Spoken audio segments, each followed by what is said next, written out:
قرآن کریم جگہ جگہ قوم شعیب کی مثالیں دیتا ہے۔ حضرت شعیب علیہ السلام یہ اہل مدین کی طرف مبعوث ہوئے تھے۔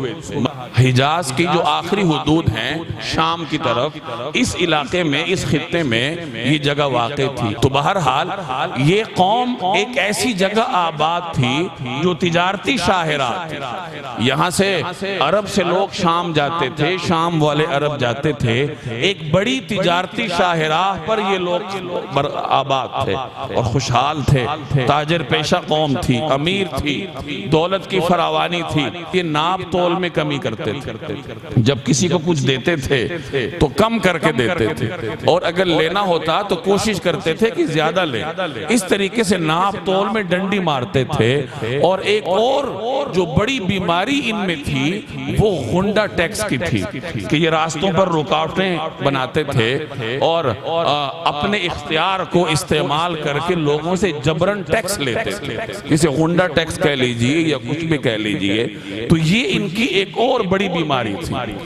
تو ایمان کو بھی چھوڑا اور لوگوں کو فائدہ پہنچانا تو ایک طرف رہا، لوگوں کے لیے نقصان کا سبب بنے، لوگوں کے حقوق کی پامالی کرنے لگے، لوگوں کو چیزیں کم کر کے دیتے تھے، ٹیکس وصول کرتے تھے ناجائز طور پر۔ تو اللہ تعالیٰ نے ان کی اصلاح کے لیے حضرت شعیب علیہ السلام کو مبعوث کیا۔ حضرت شعیب نے انہیں سمجھایا کہ یا قوم اوفوا المکیال والمیزان بالقسط، کہ اے میری قوم ناپ تول انصاف کے ساتھ کیا کرو، ولا تبخسوا الناس اشیاءہم، لوگوں کو ان کی چیزیں دیتے وقت کمی نہ کیا کرو، لوگوں کو نقصان نہ دو، ولا تعثوا فی الارض مفسدین، اور زمین میں فساد مت مچاؤ۔ یہ جو تم غنڈہ ٹیکس وصول کرتے ہو، لوگوں سے جبرن پیسے لیتے ہو، یہ چھوڑ دو۔ لیکن قوم باز نہ آئی تو اللہ تعالیٰ نے ان پہ عذاب بھیجا۔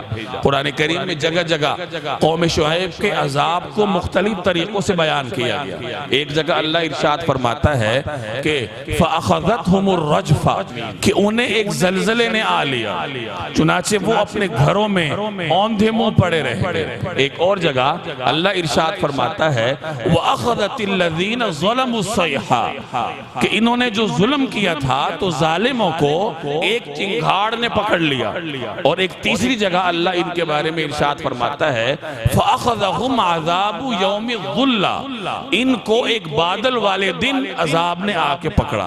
مفسرین فرماتے ہیں کہ ہوا یہ تھا کہ اللہ تعالیٰ نے ان پر بطور عذاب کے پہلے سخت گرمی مسلط، 7 دن اللہ نے ان پر ہوا کو روک دیا، سخت حبس کا ماحول بنا، شدید گرمی تھی، پانی اور سایہ، درختوں کا سایہ بھی اس گرمی کو کم کرنے میں کوئی فائدہ مند ثابت نہ ہوا۔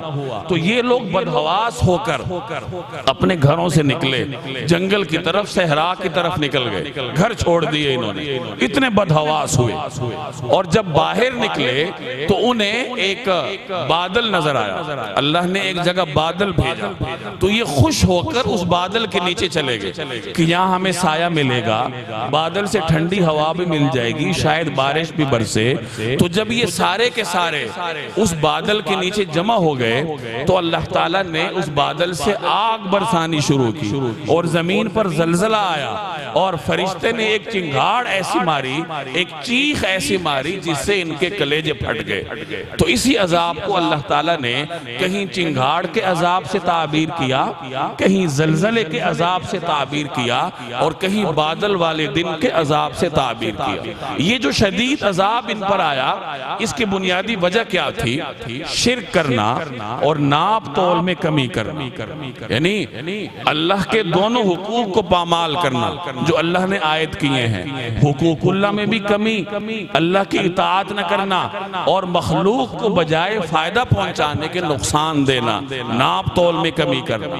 اور یہی گناہ ہمارے معاشرے میں بھی ہے، ناپ تول میں کمی۔ ہر دوسرا دکاندار اس کا شکار ہے۔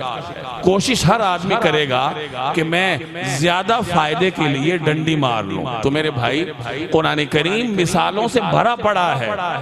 وَكَمْ قَسَمْنَا مِنْ قَرْيَةٍ كَانَتْ ظَالِمَةً وَأَنشَأْنَا بَعْدَهَا قَوْمًا آخَرِينَ.